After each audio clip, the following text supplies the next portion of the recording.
I used to think the market smelled like gasoline and dreams, but that night it just smelled like trouble. The water under my feet trembled with the hum of hoverboats, and neon signs flickered as if the whole city was holding its breath. I didn't expect to meet him there. Not in the chaos of the floating market. Not while I was hiding the parts of myself I never wanted anyone to see: the scars, the fractures, the broken wings I trained myself to fold tightly against my spine.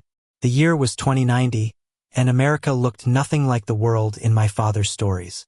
Climate shifts had drowned coastal cities, leaving floating markets like this one as the lifeblood of survival. People sold everything. Fish grown in labs, batteries repurposed from old satellites, counterfeit medicine, and sometimes even stolen hearts, metaphorical and real. For me, it was a place to disappear. But then he saw me. He didn't stare at the awkward shadow of my wings pressing beneath my jacket, nor at the faint blue glow running through the fractures of bone. He looked directly into my eyes, as if they were the only thing worth noticing. "You look lost," he said, his voice soft, nearly drowned out by the shouting vendors. Lost? That was an understatement. I blinked, clutching the strap of the worn leather bag slung over my shoulder. Inside were the only things keeping me alive: stolen protein packs, counterfeit ID chips, and enough cash to keep moving. I'd spent years avoiding eyes like his, too curious, too kind. Kindness was dangerous. It made you pause, and pausing got you caught. "Don't worry," I muttered, brushing past him. "Everyone's lost here." But he followed. That was the first sign something in my life was about to change. His name was Eli. He told me later that he worked on the upper decks, repairing solar sails for merchants who traveled between floating markets. He wasn't supposed to be here, among the illegal traders and desperate thieves. But something about him didn't fit the safety of the upper decks anyway. He smiled too easily, asked questions that no one in 2090 had the patience for. And he kept looking at me like I wasn't broken. The second time he found me, I was cornered. 3 men had pushed me against the railing of a dock, the water beneath lapping black and restless. They wanted the bag. They wanted me to fall. One of them sneered when my jacket slipped, revealing the faint shimmer of wing bone. "An angel," he hissed, though it wasn't a compliment anymore. Once, people with wings had been seen as miracles. Now, we were just relics of failed experiments, part human, part engineered, fragile and hunted. I braced myself to fight, but Eli appeared like he had been waiting for me all along. He didn't shout, didn't flinch. He just stepped forward, his presence cutting through the chaos. And somehow the men backed off. Maybe it was the quiet steel in his gaze, or the way he stood without fear, but they scattered. When the dock was empty, he looked at me, breathing hard. "You don't have to fight everything alone." The words cut deeper than I expected, because I had built my whole life on the belief that I did. That night, against every instinct, I let him walk me back through the twisting alleys of the market. The neon lights reflected on the water, casting shards of color across his face. He looked more alive than anyone I'd ever met. "Why me?" I asked, unable to keep the suspicion out of my voice. "You don't even know me." "Maybe not," he admitted. "But I know what it's like to carry something you can't show anyone. And I saw the way you were holding yourself, like you were afraid if someone looked too close, they'd see all your cracks." I stopped walking, my chest tightening. "Maybe I like cracks," he added, smiling gently. "They let the light through." I wanted to laugh, or cry, or shove him away. But instead, I just stood there, staring at the boy who saw me in ways I had spent years praying no one ever would. That was how it began, Eli weaving himself into my days, finding me in the market when I thought I wanted to be invisible, and reminding me what it felt like to be human when I had convinced myself I wasn't. But falling for him wasn't safe. Not when the market surveillance drones were always searching for anomalies. Not when bounty hunters earned fortunes bringing in people like me. The closer he stood, the more I felt the danger pressing in. And yet, every time his hand brushed mine, light, unintentional, electric, I felt something I hadn't felt in years. Hope. The first time he touched my wings, I nearly collapsed. We had found a quiet corner of the market, hidden between abandoned boats and scaffolding where the neon lights couldn't reach. I had let my jacket slip, exposing the fractured bones and feathers that glowed faintly like broken glass. I expected him to recoil, to stare with the same mix of disgust and pity everyone else did. But he didn't. Instead, he reached out hesitant, trembling, and let his fingers graze the sharp edges. His touch was gentle, reverent, as though he were afraid to break me further. "I don't see something broken," he whispered. "I see something surviving."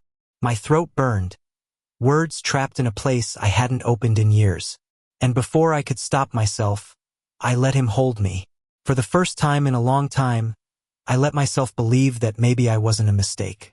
Maybe I was still worthy of being seen. The betrayal came like thunder across still water. It wasn't Eli who betrayed me, though for one terrifying second I believed it was. Word spread through the floating market that someone had tipped off the enforcers, and suddenly the air was thick with searchlights, the hum of patrol boats cutting through the night. My first thought was that Eli had grown tired of hiding, tired of me.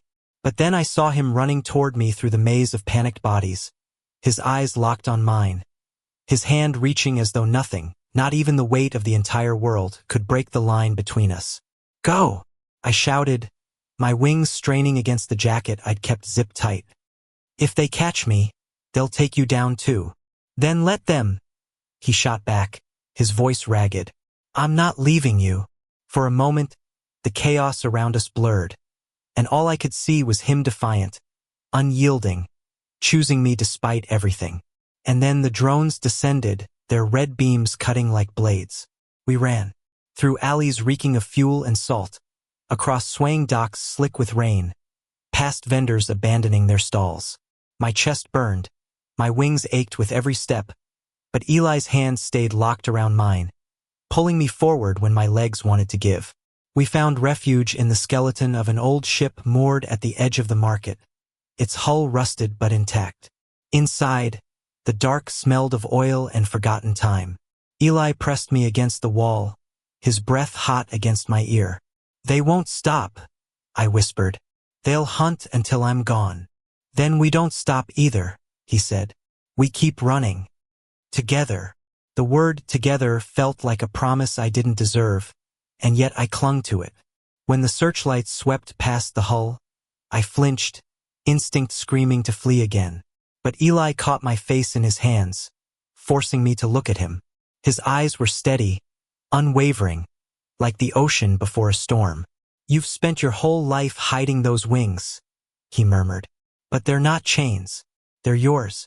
You don't have to fold them away for me, or anyone." I shook my head, tears burning. "They're broken." "Maybe," he said softly, "but so am I, and I've never believed broken means worthless." For the first time in years, I let the jacket fall away. The faint blue glow of my fractured wings lit the hollow space, casting shimmering light across his face. He didn't flinch. He didn't pity. He just stepped closer until his forehead rested against mine. The world outside could have been ending, and it wouldn't have mattered. Days blurred into nights after that. We hid when we had to, ran when we couldn't, and in stolen moments between the chaos, we learned each other piece by piece. Eli told me about the stars, how he dreamed of building sails strong enough to chase the horizon beyond the drowned cities. I told him about the silence of flight, back when my wings still carried me, before they cracked beneath the weight of a world that didn't want me. He never asked me to forget the pain. He just stood beside it, holding my hand through the worst of it. And little by little, the market no longer felt like a place to disappear. Felt like a place I had been found. But the world didn't stop hunting. One night, as rain hammered against the water and the market lights flickered, the enforcers cornered us on a narrow dock. Guns raised, drones hovering, voices shouting orders I couldn't hear through the pounding of my heart. I thought it was the end. Eli didn't. He stepped in front of me, arms spread wide, as though his body could shield me from an empire. "If you want him," he told them, voice like steel, "you'll have to go through me." Something inside me broke open. I couldn't let him stand alone. The wings I had cursed for so long flared out, their fractured glow blazing brighter than the searchlights. Pain ripped through me, but I stood tall, taller than I had in years. The enforcers hesitated, just long enough for the storm to surge, for waves to crash over the dock, for fate to intervene. We escaped in the chaos, clinging to each other as the market dissolved into water and firelight behind us. Now, when I think of that night, I don't remember the fear. I remember his hand in mine, his voice calling me back when I wanted to disappear forever. We built a life beyond the markets, far from the reach of those who wanted to erase me. Sometimes, when the nights are quiet, Eli traces the scars of my wings, his touch soft as always, and whispers, "I saw you then. I see you now. I'll see you always." And I believe him, because in a world drowning in shadows, he didn't see the brokenness that defined me. He only saw me, and that was enough. Thank you for listening. Don't forget to like and subscribe to stay updated with the latest videos.